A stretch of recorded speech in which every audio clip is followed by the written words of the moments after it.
नमस्कार दोस्तों।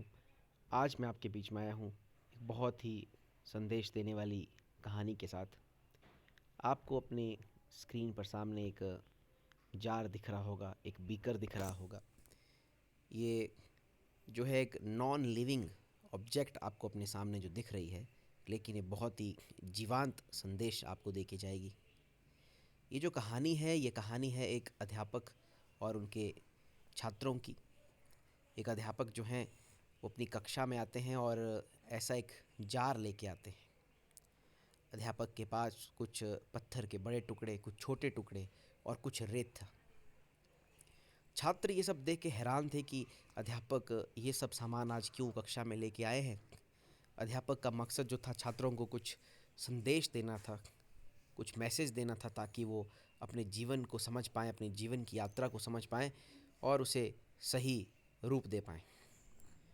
तो अध्यापक ने सबसे पहले इस जार में जो है वो कुछ बड़े पत्थरों को डाला और फिर बच्चों से कहा कि बच्चों, क्या इसमें कुछ जगह बची है? तो बच्चों ने एकदम से जवाब दिया कि जी नहीं, यहाँ कोई जगह नहीं बची है। लेकिन अध्यापक ने छोटे छोटे पत्थर, कंकड़ इस जार में डाल दिए। जैसे ही उन्होंने इस जार में छोटे छोटे कंकड़ और छोटे छोटे पत्थर डाले, वो उसमें आसानी से जो छोटे छोटे वहाँ गैप बने हुए थे उनमें चले गए और जार के अंदर वो फिट हो गए।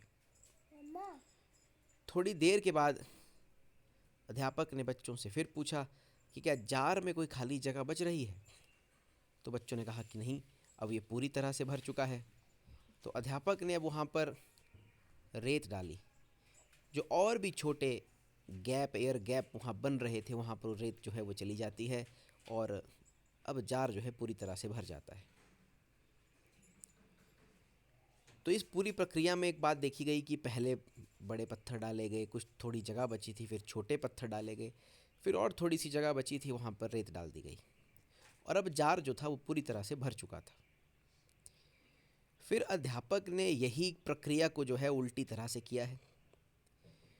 उन्होंने पूरे जार को खाली किया और अब उस खाली जार में रेत भर दिया और जार को बंद कर दिया और बच्चों से पूछा क्या जार पूरी तरह से भर चुका है? बच्चों ने कहा हाँ, जार पूरी तरह से भर चुका है।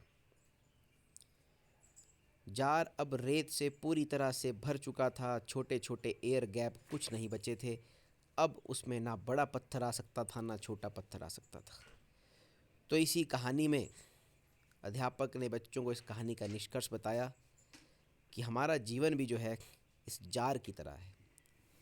अगर हम अपने इस जीवन रूपी जार में पत्थर, बड़े पत्थर को पहले स्थान देंगे, यानी कि बड़ा पत्थर है हमारा परिवार, छोटे पत्थर है हमारा करियर और रेत वो है फालतू के झगड़े, ईर्ष्या, द्वेष।